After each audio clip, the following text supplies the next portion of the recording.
Assalamualaikum warahmatullahi wabarakatuh, sahabat yang beriman, semoga selalu diberi kesehatan dan keselamatan oleh Allah Subhanahu wa Ta'ala. Pada kesempatan kali ini kami Cahaya Islam Channel akan membahas kekuatan armada Laut Majapahit yang dikomandani Empu Nala. Armada kapal perang Majapahit berderet-deret di Laut Jawa, berbagai jenis kapal bersiaga, dengan kekuatan penuh lengkap dilengkapi persenjataan mematikan. Kapal-kapal perang ini siap digerakkan untuk pertahanan maupun ekspansi ke berbagai wilayah. Terlihat begitu dahsyatnya armada Laut Majapahit, saat kerajaan terbesar di Asia Tenggara itu dipimpin Raja Hayam Wuruk, dengan dukungan Mahapati Gajah Mada, dan Laksamana Empu Nala. Doktrin Jales Veva Jayamahe, yang bermakna, justru di lautan kita menang, atau, kejayaan kita ada di laut, begitu mampu diterjemahkan dengan baik oleh Laksamana Empu Nala, saat memimpin kekuatan armada laut Kerajaan Majapahit. Panglima Angkatan Laut Kerajaan Majapahit tersebut, memiliki strategi kemaritiman yang handal hingga Kerajaan Majapahit mampu menguasai setiap jengkal Samudera Nusantara pada abad 13, saat Prabu Hayam Wuruk bertahta. Bak dua sisi mata uang yang tak dapat dipisahkan, Mahapati Gajah Mada, dan Laksamana Empu Nala, menjadi juru taktik dan strategi kemiliteran yang membawa Majapahit menguasai Nusantara, dan sangat disegani oleh bangsa lain. Empu Nala sebagai Panglima Angkatan Laut Kerajaan Majapahit, yang banyak diulas oleh Agus S. Serono dalam buku, Jayaning Majapahit, Kisah Para Kesatria Penjaga Samudra. Dan Irawan Joko dalam buku berjudul, Majapahit Peradaban Maritim, disebut memiliki strategi jitu, dengan menempatkan puluhan kapal perangnya untuk menjaga 5 titik penting perairan Nusantara. Armada-armada perang Kerajaan Majapahit itu, antara lain ditempatkan di barat Sumatera, yakni Armada Gugus Pertama, tugasnya, yakni sebagai penjaga Samudera Hindia. Armada Gugus Pertama ini dikendalikan oleh seorang laksamana yang berasal dari Jawa Tengah. Sementara armada gugus kedua Kerajaan Majapahit kapal perang penjaga Laut Kidul, atau sebelah selatan Jawa di bawah pimpinan seorang Laksamana Putra Bali. Armada gugus ketiga bertugas menjaga perairan Selat Makassar, dan wilayah Ternate, Tidore, serta Halmahera, di bawah pimpinan seorang Laksamana Putra Makassar. Sedangkan armada gugus keempat Majapahit menjaga Selat Malaka, dan Kepulauan Natuna, di bawah pimpinan seorang laksamana dari Jawa Barat, dan yang terakhir adalah armada gugus kelima Majapahit menjaga Laut Jawa, sampai ke arah timur hingga Kepulauan Rempah-Rempah Maluku. Armada gugus kelima yang biasanya dipimpin laksamana dari Jawa Timur ini, mengibarkan bendera Majapahit dan bendera emas simbol Istana Majapahit. Kapal bendera ditempatkan di setiap armada gugus kapal perang Majapahit, yang menjadi tempat kedudukan pimpinan komando tertinggi bagi semua kapal penyerang, kapal perbekalan, dan pelindung kapal bendera.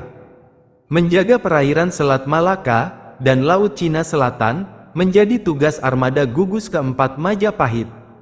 Tugas yang diemban sangat berat, pasalnya, di wilayah perairan tersebut penuh dengan perompak berbahaya. Para perompak itu biasa berpangkalan di sekitar wilayah Champa, Vietnam, dan Tiongkok. Untuk membantu tugas armada gugus keempat Majapahit yang menjaga Selat Malaka, biasanya dibantu armada pertama penjaga Samudera Hindia. Hal ini untuk mengantisipasi adanya perompak yang melarikan diri ke barat laut menyusuri Selat Malaka. Sementara untuk armada Laut Selatan, juga bertugas membantu armada Jawa Majapahit dalam menjaga keamanan kapal-kapal dagang pembawa rempah-rempah yang melewati Selat Sunda sebagai jalur laut yang lebih aman menuju India dan Timur Tengah. Selain itu, armada Laut Kidul juga bertugas menjaga Selat Bali dan perairan selatan Nusa Tenggara. Tugas tak kalah berat juga diemban armada gugus ketiga Majapahit. Para pasukan laut ini memiliki tugas mengantisipasi masuknya kapal-kapal penyusup dari wilayah Mindanao, Filipina. Selain itu, mereka juga bertugas menjaga Kepulauan Rempah-Rempah Maluku, utamanya saat kekuatan armada Jawa sedang bertugas mengawal Sang Prabu Hayam Wuruk. Dari seluruh armada gugus Kerajaan Majapahit tersebut, armada Jawa menjadi kekuatan terbesar armada gugus kapal perang milik Majapahit. Hal ini sangatlah wajar, mengingat armada Jawa bertanggung jawab menjaga pusat kerajaan Majapahit, sekaligus menjaga jalur laut yang menghubungkan Kepulauan Rempah-Rempah Maluku. Tak main-main, kapal-kapal perang Majapahit tersebut dilengkapi dengan meriam Jawa, atau akrab disebut Cetbang Majapahit. Meriam-meriam itu diproduksi oleh Pandai Besi yang berada di Blambangan. Cetbang Majapahit adalah hasil penemuan Mahapati Gajah Mada. Kemampuannya menciptakan meriam tersebut diperoleh saat masih kanak-kanak, karena diduga Gajah Mada sempat diasuh oleh tentara Mongol atau Tartar yang menyerang kerajaan Singasari. China sudah menggunakan meriam untuk berperang, yakni pada masa dinasti Song, pasukan China menggunakan meriam untuk merebut sebuah kota di Fujian pada tanggal 28 Januari tahun 1132 Masehi. Sementara untuk semua jenis kapal Majapahit, mulai dari kapal perbekalan sampai kapal bendera adalah kreasi jenius dari Empu Nala yang sekaligus seorang laksamana laut andal. Kapal-kapal Majapahit itu diciptakan Empu Nala dari sejenis kayu raksasa yang hanya tumbuh di suatu pulau rahasia. Hal ini membuat kapal-kapal Majapahit cukup besar pada masa itu. Kehadiran Laksamana Nala sebagai Panglima Angkatan Laut Kerajaan Majapahit berawal dari kesadaran Gajah Mada untuk meminta bantuannya. Gajah Mada yang telah mengucapkan Sumpah Palapa, menyadari tidak mungkin dapat mewujudkan sumpahnya menguasai Nusantara, hanya mengandalkan jalur darat. Kala Sumpah Amukti Palapa diucapkan Sang Mahapati Kerajaan Majapahit, Pulau Bali, Sumatera, Kalimantan, Sulawesi, dan Tumasik, Singapura, belum berada di bawah panji kekuasaan Majapahit. Gajah Mada membutuhkan armada laut uang kuat untuk menyatukan pulau-pulau tersebut melalui ekspedisi maritim. Kala itu, Majapahit sebenarnya sudah memiliki angkatan laut. Angkatan laut itu menggunakan kapal-kapal perang bekas tentara Mongol yang dikirim oleh Kubilai Khan untuk menaklukkan Jawa pada saat pemerintahan Kertanegara. Kekuatan angkatan laut kerajaan Majapahit kala itu masih sangat lemah. Gajah Mada memberanikan diri meminta bantuan dari Laksamana Nala untuk memperkuat angkatan laut kerajaan Majapahit. Penguatan angkatan laut ini dilakukan dari sisi kualitas dan kesejahteraan prajurit, serta kualitas kapal perangnya. Empu Nala secara resmi diangkat menjadi Panglima Angkatan Laut Kerajaan Majapahit oleh Raja Putri Tribuwana Tunggadewi. Sejak itu, Laksamana Nala banyak menghabiskan waktunya untuk di Pelabuhan Ujung Galuh atau sekarang lebih dikenal sebagai Pelabuhan Tanjung Perak Surabaya.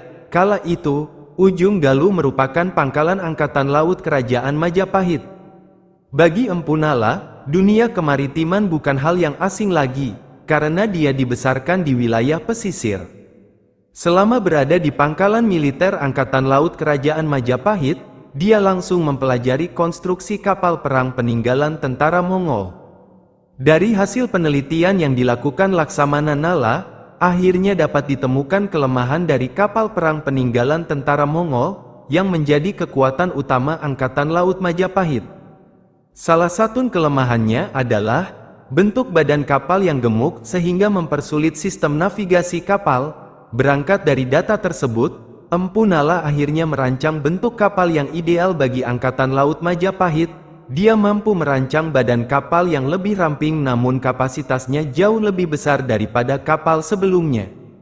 Kapal hasil desain Empu Nala tersebut mampu menampung ratusan prajurit Angkatan Laut Kerajaan Majapahit, beserta perbekalan untuk hidup selama 1 tahun di tengah lautan, dapat untuk mengangkut puluhan ribu kuda.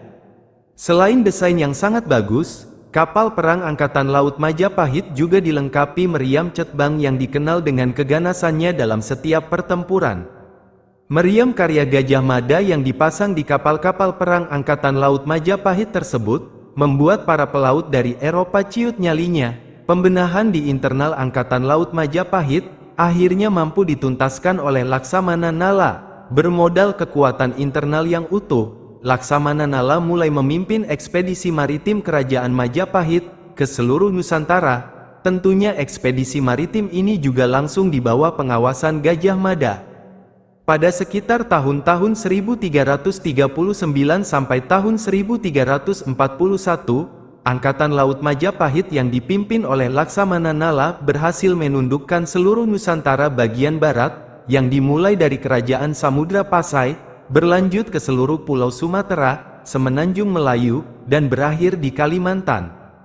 Ekspedisi Majapahit ke Tanah Samudra Pasai dinilai para ahli sejarah merupakan ekspedisi terbesar selama Kerajaan Majapahit berdiri, yakni mengikut sertakan 400 kapal, di mana masing-masing kapalnya mampu menampung 200 sampai 1,000 orang. Laju ekspedisi Kerajaan Majapahit terus berlanjut, salah satunya dilakukan pada tahun 1343, bersama-sama dengan Mahapati Gajah Mada. Laksamana Nala mampu menaklukkan Nusantara Timur, yakni mulai dari Bali, Lombok, Sumbawa, Seram, Sulawesi, dan berakhir di Dompo. Di bawah komando Laksamana Nala, Angkatan Laut Kerajaan Majapahit menjadi angkatan laut terbesar dan terkuat di dataran Asia Tenggara. Angkatan Laut Kerajaan Majapahit di bawah pimpinan Laksamana Nala memiliki sekitar 40.000 tentara. Kekuatan ini membuat Majapahit disegani di kawasan Asia Tenggara, bahkan hingga Kekaisaran China. Laksamana Nala menjadi Panglima Angkatan Laut Permata Kerajaan Majapahit, yang memiliki kejeniusan tinggi pada zamannya. Saat belum ada sekolah kelautan, Laksamana Nala mampu menciptakan kapal-kapal canggih dengan bermodalkan hasil mempelajari kapal-kapal perang milik bangsa Mongol. Berkat tangan dingin Laksamana Nala, kekuatan Angkatan Laut Kerajaan Majapahit menjadi sangat dahsyat dan tak terkalahkan. Kekuatan maritim ini menjadikan kedikdayaan Majapahit melegenda hingga kini. Sesudah Laksamana Nala dan Mahapati Gajah Mada mangkat, secara berangsur-angsur kedikdayaan Majapahit melemah. Berbagai pemberontakan yang berujung pada perang saudara membuat Majapahit semakin lumpuh. Kondisi karut-marut ini juga terjadi pada angkatan lautnya, di mana saat terjadi perang Paregrek, kapal-kapal perang karya Laksamana Nala terlibat saling serang, sehingga kehancuran armada laut Kerajaan Majapahit itu tak dapat dihindarkan lagi. Saat kekuatan Kerajaan Majapahit semakin lemah, kekuatan armada gugus tempur laut yang dimiliki hanya tersisa armada Jawa saja, armada Jawa yang bertugas mengawal Laut Jawa, dan jalur laut menuju Kepulauan Rempah-Rempah, semakin terdesak dengan hadirnya bangsa kulit putih Eropa. Bangsa kulit putih Eropa tersebut datang ke wilayah Nusantara dengan tujuan utama menguasai daerah-daerah penghasil rempah-rempah. Mereka datang dengan kapal-kapal yang telah dimodernkan. Kapal-kapalnya lebih gesit dan lincah, serta ukurannya jauh lebih kecil dibandingkan kapal-kapal Kerajaan Majapahit. Bukan hanya itu, kapal-kapal asing bersenjata lebih unggul, seperti meriam yang dapat memuntahkan bola-bola besi dengan jarak tembak lebih jauh dibanding kemampuan jarak tembak cetbang Majapahit. Majapahit akhirnya berangsur lenyap dari peradaban, namun, namanya hingga kini tetap abadi sebagai bangsa adikuasa dari Asia Tenggara. Kebesaran Majapahit tak terlepas dari peran sang Laksamana Nala, yang dengan gagah berani menerjang ganasnya ombak lautan, menegakkan panji-panji kedaulatan di setiap wilayah laut Nusantara. Nah, penampakan kekuatan armada laut Majapahit yang dikomandani Empu Nala pada masa kejayaannya, wallahu alam bisawab. Semoga dari kisah ini kita dapat mengambil pelajaran dan semakin menambah ketakwaan kita kepada Allah Subhanahu wa Ta'ala. Wassalamualaikum warahmatullahi wabarakatuh.